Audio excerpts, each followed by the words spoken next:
건보 토론 면접 탈락자 답변 유형 탑5. 첫째, 피상적이고 원론적인 대답을 하는 유형. q. 건강보험 재정 건정성을 확보하기 위한 방안을 논의하시오. 불합격자 답변. 재정 문제는 정말 중요한 것 같습니다. 국민 모두가 함께 노력하면 해결할 수 있다고 생각합니다. 정부와 공단이 힘을 합쳐서 문제를 해결해 나가야 한다고 봅니다. 이는 구체적 수치, 정책 현안 언급이 없음. 노력, 해결, 중요하다 같은 추상적 단어만 반복함. 따라서 누구나 할 수 있는 말이기에 차별성과 직무 이해도가 부족하다 평가받을 수 있음.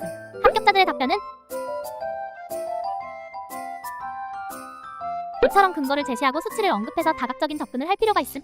둘째, 정책과 제도 이해의 부족. q. 일반 혈액검사 과다 이용 문제를 해결하기 위한 방안을 논의하시오. 불합격자 답변 예시. 혈액검사가 많이 이뤄지는 건 그만큼 국민 건강에 관심이 많다는 의미라고 생각합니다. 그래서 혈액검사를 더 쉽게 받을 수 있도록 지원을 늘려야 한다고 생각합니다. 문제의 핵심을 반대로 이야기하고 있음. 보험 적용 범위나 검사의 적정성 관리 등 현 제도에 대한 인식이 부족함. 즉 이슈 파악 능력이 부족해 보임. 반대로 합격자들은 이렇게 답변함. 이처럼 제도에 대한 이해와 현황 파악 그리고 구체적인 정책을 제안할 수 있어야 함. 셋째, 단순 나열형. q. 건강보험 재정 건전성을 확보하기 위한 방안을 논의하시오. 불합격자들은 아래와 같이 대답함. 보험료 인상도 필요하고 지출도 줄여야 하고 효율적인 운영도 중요하다고 생각합니다. 또 제도도 개선해야 하고 국민 인식도 바꿔야 합니다. 이는 보험료 인상, 지출 축소, 효율화, 제도 개선, 인식 변화 등 키워드만 단순 나열한 경우임. 즉 논리적 전개나 근거, 구체적 실행 방안이 없음. 면접관에게 얕은 지식만 갖고 왔다는 인상을 심어줄 수 있음. 반대로 합격자들은 우선순위를 제시하여 아래와 같이 볼 수 있음. 이처럼 단계적인 로드맵을 그려야 함. 넷째, 협업과 균형감을 무시하는 답변 유형. q. 고령화 사회에서 놓인 장기요양 제도의 지속 가능성을 높이기 위한 방안을 논의하시오. 불합격자들은 이렇게 대답함. 재정 지출을 줄이기 위해 노인 장기 요양 서비스 범위를 축소해야 한다고 생각합니다. 서비스 축소로 재정 부담을 줄이는 것이 가장 효과적입니다.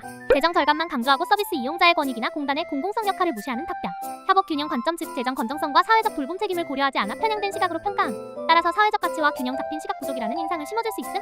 반대로 합격자들은 아래와 같이 대답함. 재정적인 면과 공공성의 측면 그리고 서비스 질 균형의 세 관점에서 균형을 맞춘 답변을 하고 있음. 마지막, 태도 실수 유형. q. 건보공단을 사칭한 스미싱, 보이스피싱 피해를 예방하기 위한 방안을 논의하시오.